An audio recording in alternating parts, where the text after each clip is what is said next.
Is there anything I can do for you two? I'm afraid that Wangsheng funeral parlor isn't in the best state to receive guests. We've come to see Zhongli. Could you please tell him we're here? Unfortunately, Zhongli isn't here at the moment. It seems he went to Northland Bank. Doesn't the Northland Bank belong to the Fatui? Last time we saw Zhongli was before we went to the Golden House. Do you think he doesn't know about the attack on Liyue? Visiting the Fatui at a time like this could only mean more trouble. We had better go and make sure that everything is okay.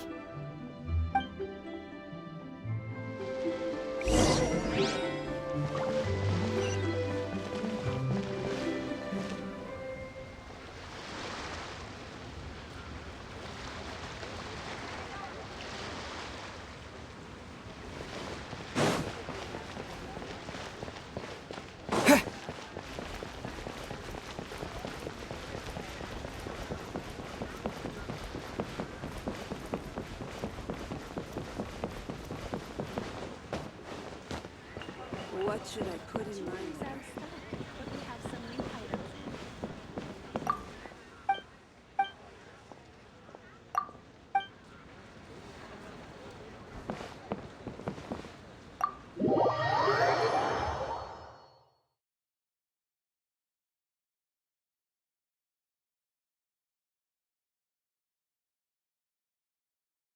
You call this cooperation between Harbingers? Cooperation involves communication, you know. Don't take it to heart, child. Besides, aren't you happy that you got to skip the formalities and bring chaos to the land? I'm sure you must have enjoyed that. Oh, it seems that some of your friends have arrived. Hey, it's Zhongli and Child. And you! It's you two. I believe we've met once before. In the city of Bards, was it? I'm glad you still remember my name. Ah, right. I imagine that it must have been rather hard to forget watching helplessly as something precious was snatched away from your friend. Well, if it isn't you two. This is our first time seeing each other since Liyue was nearly wiped off the map. This is certainly a bit awkward, wouldn't you say? Paimon knew that we should never have trusted a Fatui Harbinger. Oh, now don't say that. Sure, I may have misled you, but I never had anything against you personally. Besides, I thought we were getting along quite well together, didn't you? Except for that little tussle we had at the end. Nothing personal. We just have different views, that's all. Of course, you may very well hold this against me, but that's up to you. The real deceivers here are Senora and Zhongli. Curse them for leading me on. So actually, I think... Stop wasting time, child. There'll be plenty of time to chat once I'm through here. You remember the agreement, Morax. Now, if you would be so kind. The Gnosis, please. What in the world are you talking about? The contract is fulfilled. That which thou seeketh is now bestowed unto thee. For my promise is solid as stone.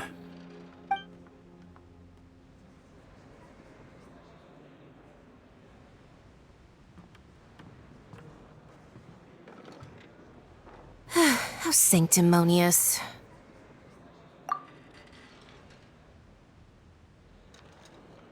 What? So you're the Lord of Chiao?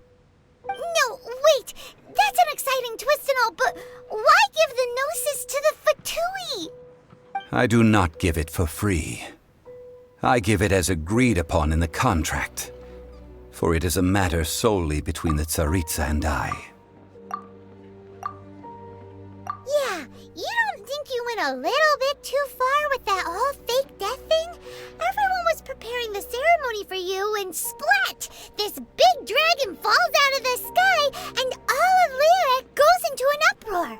Talk about a disaster. Gathering all the forces that had been bubbling behind the scenes, and then stirring them together in a pot that was bound to boil over. That's what he wanted to see, am I right? Wait, what? Perhaps it's best that I explain. As you know, I've dwelt upon this world for more than 6,000 years. It is now 3,700 years ago that I founded Liyue together with the Adepti. Even boulders that can withstand whirlpools will erode with the passing of time. I kept convincing myself that cracks had not begun to form, and that the end of my time had not yet come. Until one drizzly day, as I was strolling along the harbor, I heard a merchant tell one of his workers, "You finished your duties. Go ahead and call it a day." I stood motionless among the crowds, asking myself, have I already finished my duties? Oh, Zhongli. But as I began to consider relinquishing my divine role, I soon discovered that many reasons still remained to not hastily depart. Was Liyue, the city I had dwelt in for so long, already prepared to enter its next age? I decided that a test was needed in order to reveal the answer. So I feigned my own death, and gathered the cast of Child, the Adepti, and the Liyue Qixing to play their roles together on the stage that was Liyue. Indeed I was. The gnosis which I had kept for so many years suddenly seemed to have lost its meaning. That's right, which is why I continued to safeguard the gnosis until now. So you mean that if the chaos ever reached the point of no return, you would simply appear and use your divine powers to bring Liyue back under control? Of course, and it would have been all too easy for him too. Just as a child quickly matures after losing their parents, so has Liyue matured when faced with the death of its deity. In the end, the resolution to all that has transpired was even more satisfactory than I could have hoped for. Take the Adepti, for instance. Owing to their years of seclusion, they were the least informed. Yet when faced with a crisis, they commendably showed the greatest amount of restraint possible. Not only did they manage to cooperate with the Qixing, but in the end, they even made efforts to understand the hearts of the people. Credit is also due to Signora, the emissary dispatched by the Cryo-Archon to fulfill our contract. At my request, she kept everything she knew in strict confidence. This despite the eavesdropping ears of her colleague, Child. This meant I could remain as Zhongli, even having the chance to fulfill the age-old traditions of Liyue in this mortal form. Thank you for joining me on this journey, traveler. All of these things turned out as I had planned. There is only one thing that I had not anticipated, and that was the conduct of the Liyue Qixing. I had expected them to do no more than the Adepti, to come to the defense of Liyue. But when all was said and done, they seized the opportunity to supplant Liyue's divine protectors, and used the subsequent power vacuum left by my death to quickly gain complete control of Liyue. Huh? That doesn't sound good at all. On the contrary, I think it is excellent. I had always feared that it was too soon for them to take over from me. And it was also that which I longed for the most. As such, this is the best parting gift anyone could have given this god of old. Hey, what about me? Doesn't anyone feel the least bit of remorse for deceiving me? You've practically kept me in the dark. I think that thanks would be more appropriate. You certainly played no small part in all of this, wreaking havoc and turning the city upside down. The Lord of Geo ought to thank you for your performance, if anything. If you hadn't created the pressure of a battle between mortals, adepti, and a god, the lump of coal resting in the hands of the Geo-Archon, Liyue would never have been able to become a dazzling diamond of a city. Huh? Just whose side are you on, mocking me like that? Are you itching for a fight? Be that as it may, you've come out of this as the hero of Liyue. I, on the other hand, will be forever prescribed as a disturber of the peace, no? Well then, with the Gnosis in my possession, I have no use for such idle chatter. We should return to Zapoljarny Palace and seek an audience with Her Majesty, the Tsaritsa. Come, child. Fine. I'll meet you there later. I'm not sharing a boat with the likes of you. Do as you wish.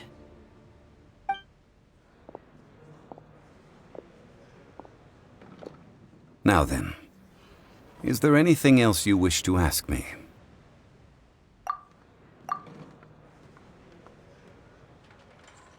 Right! As Zhongli always told us, a good trade is a fair trade. Paimon has no idea what could be a good trade for a Gnosis. Realistically speaking, there is no such thing. Huh? However, I am the god of contracts. For thousands of years, I have made countless contracts. If the deal was of no benefit, then I certainly would not be inclined to agree to it. My agreement with the Cryo-Archon will be the last of my contracts as the Geo-Archon. My contract to end all contracts. As for the bargaining chip that the Tsaritsa used to balance the scales, uncover that answer for yourself in your future journeys.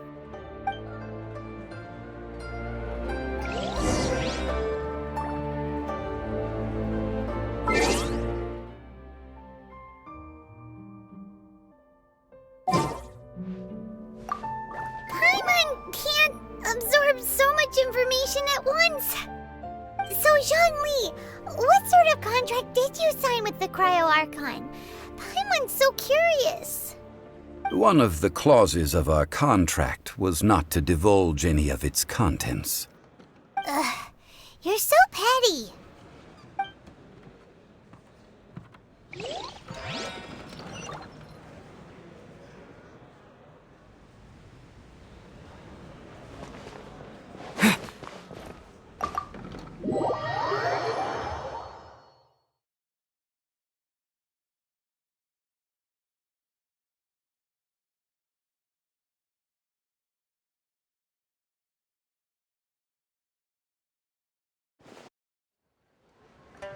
Today's the day of the rite of parting. Although the star of the show is fake, we've spent so much time trying to organize it, it would be a real shame not to go there now.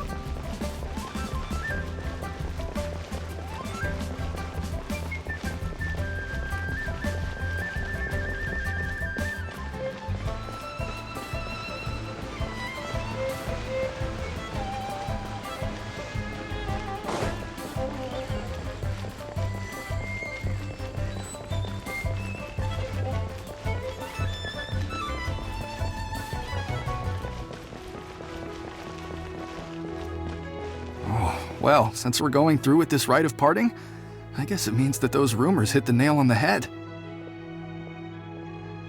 So Rex Lapis is really... But they didn't catch the culprit, did they? Oh, come on. Do you think that the assassin could have been a normal person? You know what I think. I don't think any of the gossip on the streets you hear from those shady types is worth anything. There's only one real possibility in my mind. I've heard that the assassin was that Fatui fellow. Youngish, pretty high in rank. I think they called him Child. The Fatui? They certainly are very suspicious. Who knows what those greedy, crooked folks... Shh! Lower your voice. If the Fatui catch you in their sights, Rex Lapis won't be around to protect you this time.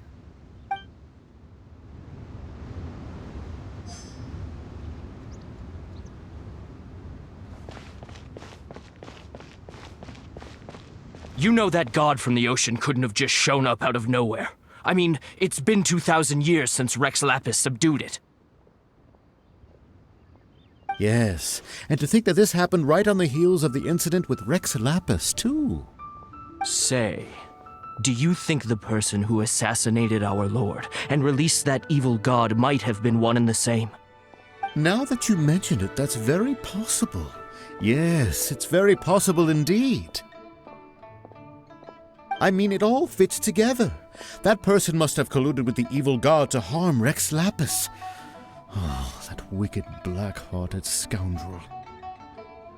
Still, what sort of supernatural prowess must this person possess to be able to do such things? I have never— Forget it. Guessing's no use to us. Look, the Millilith over there looks like he's about to make an announcement. Let's hear what the Ministry of Civil Affairs has to say first.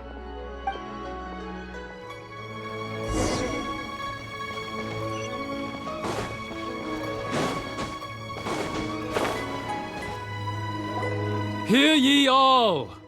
The Qixing's words. Though a dragon soars ageless as the mountains, it too must return to dust. This is common knowledge. Gods and adepti live glorious lives, but both light and shadow have their season. So too must they face divinely appointed trials. Rumors and hearsay abound on the streets that Rex Lapis was murdered. Now, let the truth be revealed. Having been thwarted in his trial, Rex Lapis's soul has recouped the celestial heights. He beseeches the people of Liyue to grieve not and to let not their hearts be saddened. Nor are they to believe street-born rumors or indulge in baseless speculation.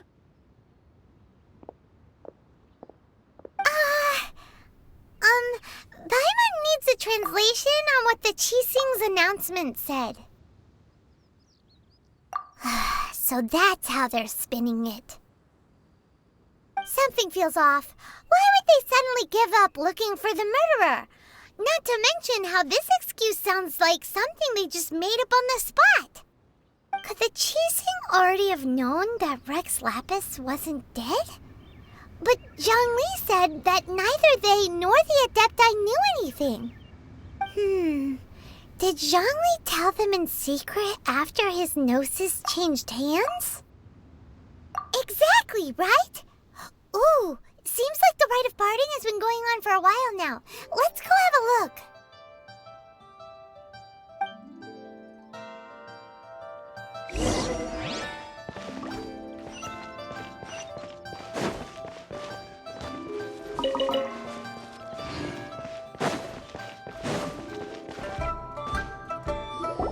Look, it's Ningguang and Keqing.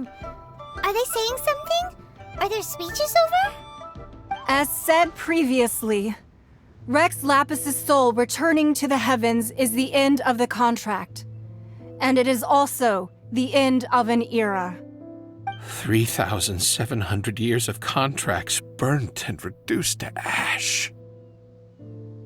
We, the people of Liyue, were indeed prosperous. But blinded by our prosperity, we forgot that time can be pitiless. The long, unending dream of our Archon walking among us. Now that we have awoken from our dream, we must learn to say farewell. Will you stand with us as we re-establish our contracts? As we build a new age of prosperity? So concludes the words of Her Eminence the Tianquan. Does Her Eminence the Yuheng have anything to add? Huh? Is she looking this way? Traveler. Yikes! She really is looking our way! Is that the traveler who they say defeated the ancient god? So young. The Liyue Qixing always repay their debts. And as you have heard, our eyes see far and our reach is long. Name your price. You deserve that much. Whoa!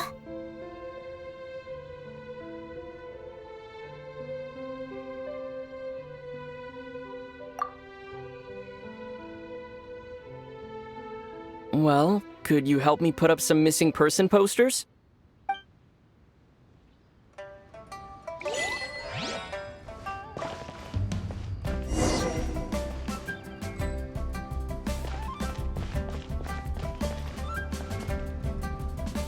Roping you in. The cleanup of... The cleanup of... If you were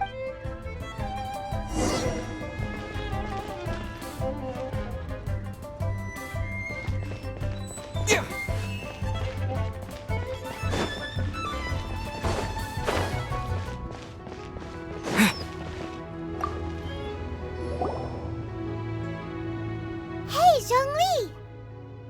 Look at this. Everyone in Liyue is caught up in their emotions, thinking that they'll never see Rex Lapis again. And here you are looking all relaxed. Why would I not feel more at ease after laying down the burden I have borne for 3,700 years? Right, if the two of you can spare the time, I should treat you to a meal at the Shinya kiosk. Ha! That sounds like big talk, Zhongli. Paimon might have believed you if you were treating us to some third-round knockout, but you'd have to pay out your nose just to stand inside Shinya kiosk. Are you sure you can afford it? You're right.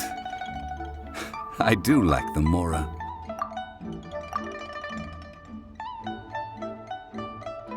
As the Rex Lapis Morax, I can easily create Mora.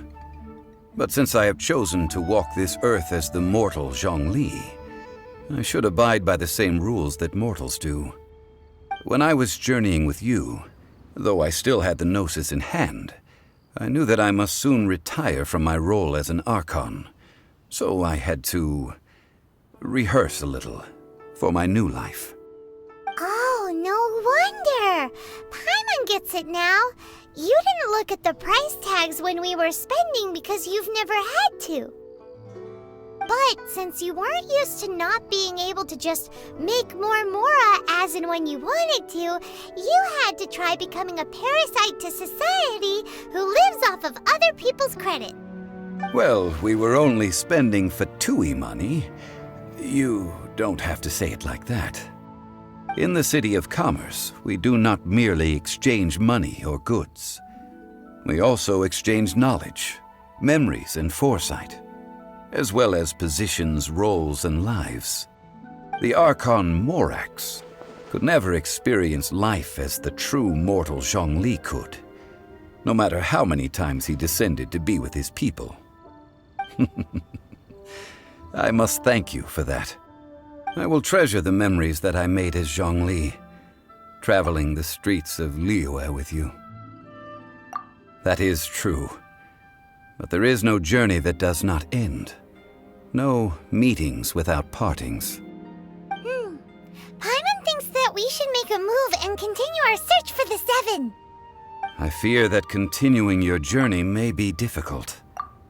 The nation that neighbors Liyue by sea, Inazuma, is presently closed. Yes, the nation has been closed by order of its deity, the Electro-Archon Ball. And just as the people of Liyue preferred to call me Rex Lapis, she too goes by another name among locals in Inazuma. Paimon thinks we've heard that one before. Raiden? That is the case. And since Raiden is also the Shogun of Inazuma, people call her the Raiden Shogun. That said, though people at the wharf were saying that the situation in Inazuma is very tense, Paimon doesn't remember that always being the case. It wasn't that bad last year. Zhongli, since you're Rex Lapis, shouldn't you know something about what's happening there? Just how did Inazuma become a closed nation? It's because of visions. Visions? When faced with circumstances beyond their control, humans often bemoan their lack of power. But if a person shows true strength of will at a desperate and fateful moment in their life, the gods will look upon them with favor. This is what visions are. Magical foci bestowed upon those who have been acknowledged by the gods. Uh-huh. That's how people in Teyvat see it. But starting from last year, the Raiden Shogun began promulgating the Vision Hunt Decree. Vision Hunt Decree? Yes. It was an order to seize all visions within Inazuma's borders, and to inlay them upon the hands of the statue of the omnipresent god. They want to seize visions. But why? Aren't visions blessings from the gods? I should think that in the Raiden Shogun's eyes, it is precisely because they are divine blessings that they should be under the sole dominion of divinity. Whoa, that's harsh. The Animo Archon is the god of freedom, and the Geo Archon is the god of contracts. For her part, the Raiden Shogun is the god of eternity. It seems as though she has finally decided to eliminate any unstable elements that could pose a threat to her eternal realm. The fact that even I, the oldest of the seven, have now passed away, will only strengthen her resolve to pursue eternity. Knowing her, she must have again quoted that adage she is most fond of when proclaiming that decree to her people. 7 ideals for 7 gods, and of these, eternity is nearest unto the heavenly principles. All right then. Was there anything else you wished to know? Ah, that was a good one. Failing a divine trial. How they came up with that excuse, I will never know. That said, the reason why the Qixing were so eager to resolve the incident and stop pursuing the culprit was indeed because they received news in secret that Rex Lapis was not dead. I hinted as much to the Adepti as well. How did I accomplish that, you ask? Have you ever heard of this particularly convenient Adepti art known as gifting dreams and visions? All right then. Was there anything else you wished to know? Yeah, about that. Before the Qixing made their announcement, we listened to a lot of people talking on the way. Most of them put the blame for everything on Child. These are indeed false accusations. But it remains undeniably true that Child did send people to the Jade Chamber to prevent the Adepti and the Qixing from defeating the ancient god. I've heard that Ningguang is busy milking that for all it's worth on the foreign relations front at the moment, browbeating the envoys of the Fatui. Ha! Those poor Snezhnayan diplomats. If it were not for Child's exalted position as a harbinger, I'm certain that they would have shifted all the blame to him and called for his dismissal by now. All right then. Was there anything else you wished to know? The time of the Adepti has long passed. If even the Liyue Qixing don't want to face that truth, then what future is there for Liyue? Kuching is absolutely right in saying this. Now, though I did laud Ningguang's desire for power, believing this to be a good thing, and thought as a matter of course that she must have been behind the Qixing's plan to take governing power over Liyue from the hands of the gods and Adepti, could the original person who brought up the idea of seizing power have been... All right then. Was there anything else you wished to know? That's right. Zhongli, now that you don't have your gnosis, what's going to happen to all the Mora in Teyvat? Since Morax is dead, are they all just gonna disappear? Also, isn't the Golden House the only mint in the entire continent? Will it even continue to work? The Mora present now will not vanish. But the Golden House will indeed have to cease operations for a lengthy period of time, since creating Mora requires the use of the Geo Archon's power. This is terrible! We're all about to run out of Mora! The world is coming to an end! Yes, this is indeed a major issue from a financial standpoint. Well, I suppose we'll just leave such troublesome matters to the Liyue Qixing to debate. Then, did you at least set some private funds aside for yourself? Oh, a private fund. This does seem like a good, logical, common-sense idea. It's a shame. What's a shame? It's a shame that I didn't think of it at the time. All right then. Was there anything else you wish to know? Well then, I suppose you'll have to find a way to get inside this closed nation. Have patience. I suspect that some serendipity must first come into play.